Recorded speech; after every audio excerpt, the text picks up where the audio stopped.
سورہ بقرہ کے نام کی جو محدثین مفسرین نے وجہ نقل فرمائی ہے وہ یہ ہے کہ بنی اسرائیل میں ایک شخص تھا جو بہت ہی عابد، زاہد، متقی، پرہیزگار تھا، اور اس شخص کا ایک ہی چھوٹا بیٹا تھا۔ اس کی موت کا جب وقت قریب آیا تو بیٹا ابھی چھوٹا تھا، اس نے اپنے اس چھوٹے بیٹے کے لیے بڑے پیار اور محبت سے ایک گائے کی بچڑی پال رکھی تھی۔ بچہ ابھی چھوٹا تھا، باپ کے موت کا وقت قریب ہوا تو اس نے وہ گائے کی بچڑی ایک جنگل میں چھوڑ دی اور اپنے رب کے حضور عرض کی، مولا جب میرا بیٹا جوان ہو جائے تو یہ بچڑی جو آج میں تیری سپرد کر رہا ہوں، تیری بارگاہ میں پیش کر رہا ہوں، اے اللہ جب میرا بیٹا جوان ہو جائے تو وہ میرا بیٹا یہ گائے کی بچڑی تیری بارگاہ سے لے لے گا۔ اب وہ شخص جنگل کی طرف نکلا، اس نے گائے کی وہ بچڑی جنگل میں چھوڑ دی۔ اس کے بعد وہ اللہ کو پیارا ہو گیا، انتقال ہو گیا اس کا۔ بیٹا جب جوان ہوا تو اس کی والدہ کو یاد آیا کہ اس کے باپ نے اس بچے کے لیے ایک گائے کی بچڑی پال رکھی تھی جو اب جوان ہو چکی ہوگی۔ اس نے کہا، بیٹا تیرے باپ نے تیرے لیے وہ گائے کی بچڑی بڑے ناز سے پالی تھی کہ میرا بیٹا جوان ہوگا، اس کے کام آئے گی۔ تو اس وقت تیرے باپ نے اللہ کے سپرد کر دی تھی کہ مالک جب میرا بیٹا جوان ہو جائے تو تیری بارگاہ سے لے لے گا۔ بیٹا جا باہر نکل جنگل کی طرف، اس کو ڈھونڈ، اور اس کے اندر یہ نشانیاں موجود ہوں گی۔ اس کا رنگ ایسا ہوگا، ڈھنگ ایسا ہوگا، کلر ایسا ہوگا۔ جب وہ نوجوان نکلا تو اسے وہ بچڑی نظر آئی، اس نے اسے پکڑا اور گھر لے آیا۔ جب گھر لے کر آیا تو والدہ نے کہا کہ بیٹا اسے بازار لے جاؤ، کوئی خریدار ملے تو اسے بیچ دینا، لیکن جب سودا ہونے لگے تو مجھ سے اجازت لے لینا۔ بازار کی طرف گیا، ایک خریدار ملا، اس نے اس نوجوان کو روکا، اور وہ نوجوان بھی عام نہیں تھا، ایک عابد کا بیٹا تھا، زاہد کا بیٹا، متقی کا فرزند، دلبند تھا۔ وہ خود بھی نیک، باپ بھی نیک، اور بیٹا صوم و صلات کا پابند، نیک، متقی، پرہیزگار، سارا دن محنت مزدوری کرتا، جب شام کو گھر آتا تو اپنی کمائی سے 3 حصے کرتا، ایک اپنی والدہ کی خدمت میں پیش کرتا، ایک حصہ راہ خدا میں خیرات کرتا، اور ایک حصہ اپنے لیے رکھ لیتا۔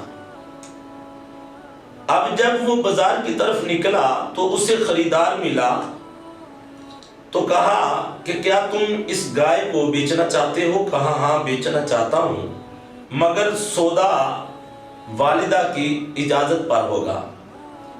اس نے کہا کہ 3 اشرفیوں کے عوض میں اس کا خریدار ہوں، مگر جو شرط تو درمیان میں رکھ رہا ہے کہ والدہ کی اجازت اپنی والدہ سے نہ پوچھ، تو مجھے 3 کے بدلے میں میرے سے 6 لے لے، مگر اپنی والدہ کی اجازت نہ لے۔ اس نے کہا یہ تو نہیں ہو سکتا کہ والدہ کی اجازت کے بغیر یہ سودا ہو جائے اور میں آپ کو یہ بیچ دوں اور پیسے لے کر گھر چلا جاؤں۔ اگر اس کے عوض ساری دنیا کی قیمت، مال و زر، سونا چاندی بھی تو مجھے دے دے تو یہ مجھے ہرگز منظور نہیں کہ میں اپنی والدہ کی اجازت نہ لوں۔ جب وہ گھر واپس پلٹا تو والدہ نے پوچھا کیا کوئی خریدار نہیں ملا؟ عرض کی اماں خریدار ملا تھا، 3 اشرفیوں پر جب سودا ہوا تو ساتھ میں نے یہ شرط بتائی کہ میں اپنی والدہ سے اجازت لے لوں، تو اس نے کہا کہ اپنی والدہ سے اجازت نہ لے، تو 3 کے بدلے مجھ سے 6 لے لے، ڈبل قیمت لے لے، لیکن میں نہ مانا۔ والدہ نے کہا بیٹا صبح پھر لے جانا۔ جب لے کر نکلا تو وہی خریدار ملا، تو ماں نے پھر یہی بتایا کہ جب سودا ہونے پر مجھ سے پوچھ لینا، اجازت لے لینا، اس کے بعد اس خریدار کو یہ گائے قیمت لے کر اس کو دے دینا، اس کے سپرد کر دینا۔ تو ناظرین کرام، جب وہ دوسرے دن بھی باہر نکلا گائے لے کر، بازار میں پہنچا تو خریدار وہی انسانی شکل میں کھڑا ہے۔ اس نے کہا کیا تم بیچنا چاہتے ہو؟ ہاں بیچنا چاہتا ہوں۔ 6 اشرفیوں پر سودا ہوا، لیکن والدہ کی شرط جب بتائی گئی کہ شرط یہ ہے کہ اپنی والدہ سے میں اجازت لے لوں، اس نے کہا اپنی ماں سے نہ پوچھ، 6 کے بدلے تو 12 لے لے۔ اس نے کہا کہ نہیں، یہ نہیں ہو سکتا کہ میں اپنی والدہ سے نہ پوچھوں اور 12 کی قیمت پر 12 اشرفیوں کے عوض میں تجھے یہ دے دوں، یہ نہیں ہو سکتا۔ عزیزان گرامی، وہ پھر اپنے گھر کی طرف گیا، والدہ کو جا کر یہ ماجرا جب اس نے سنایا کہ خریدار تو ملا تھا مگر اس شرط کے بارے میں وہ نہیں مان رہا تھا، اس شرط کے بغیر وہ 6 کے بدلے 12 دینے کو تیار تھا، تو ماں بھی ایک نیک آدمی کی بیوی تھی، متقیہ تھی، نمازی تھی، پرہیزگار تھی، وہ سمجھ گئی، اس کے ذہن میں آیا کہ یہ خریدار کوئی عام نہیں بلکہ یہ رب کی طرف سے کوئی بھیجا ہوا فرشتہ ہے جو میرے اس نوجوان شہزادے کا امتحان لینا چاہتا ہے۔ ماں نے بیٹے کو بتایا کہ بیٹا ضرور وہ فرشتہ تیرا امتحان اور تجھے آزمانا چاہتا ہے۔ ماں نے کہا تم لے جاؤ۔ جب وہ خریدار آج پھر ملے، اس سے آج تم یہ سوال کرنا کہ کیا یہ بتاؤ کہ اس کو بیچوں یا نہ بیچوں۔ اللہ اکبر۔ جب وہ بازار کی طرف نکلا تو آج معاملہ کچھ اور تھا۔ خریدار راستے میں ملا تو اس نے جب اس کو اپنی طرف مخاطب کیا، بلایا، اس نے پوچھا کہ یہ بتاؤ کہ اسے بیچوں یا نہ بیچوں۔ اللہ کے اس فرشتے نے کہا کہ اپنی والدہ سے جا کر میرا سلام کہنا اور کہنا کہ اسے ابھی تم نے نہیں بیچنا، ان قریب بنی اسرائیل میں ایک جھگڑا ہوگا، تنازع ہوگا، ایک قتل ہوگا، وہ کیس موسیٰ علیہ السلام کی خدمت میں پیش ہوگا، تو حضرت موسیٰ علیہ السلام اللہ کے حکم پر وہ کیس سنیں گے اور اس کیس کو پوش کریں گے۔ شرط یہ رکھیں گے کہ تم ایک گائے خرید لو اور اس گائے کا رنگ ایسا ہو، اس گائے میں ایسی ایسی نشانیاں موجود ہوں جو کہ تمہاری گائے کے اندر موجود ہیں، کسی اور کی گائے میں یہ نشانیاں موجود نہیں ہوں گی۔ جب وہ موسیٰ علیہ السلام کے حکم پر تم سے جا کر گائے خریدیں گے تو تم شرط یہ لگانا کہ یہ گائے، اس کی قیمت یہ ہے کہ اس کا گوشت نکال لو ذبح کرنے کے بعد، اور اس کا جو چمڑا ہے، کھال ہے، اس کو سونے سے بھر دو، اور ان کو یہ کرنا ہی پڑے گا۔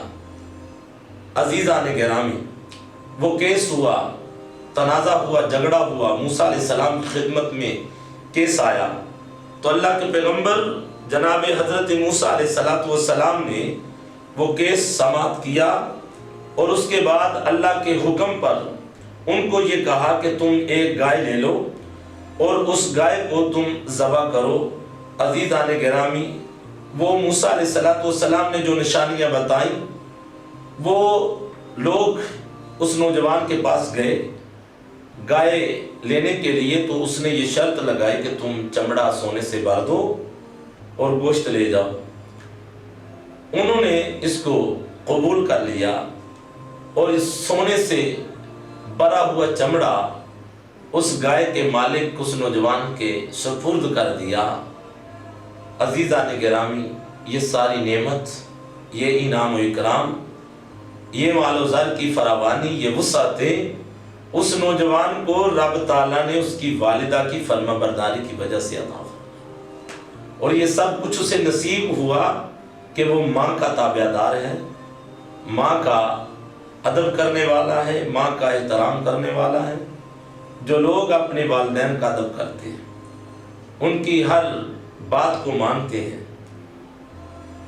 ان کے ساتھ ادب اور پیار محبت سے پیش آتے ہیں، اچھے سلوک سے پیش آتے ہیں، تو رب تعالیٰ کی نظر میں بھی وہ اولاد مقبول ہو جاتی ہے۔ پھر اللہ کریم ان پر انعام و اکرام کی بارشیں نازل فرماتا ہے، ان کو مشکلوں سے نکال کر رب تعالیٰ سکھ اور چین کی، سکون کی زندگی عطا فرماتا ہے۔ اللہ کریم ہم سب کو اپنے والدین کا تابعدار، فرما بردار اور ہمیشہ ان کا ادب احترام کرنے کی توفیق نصیب فرمائے۔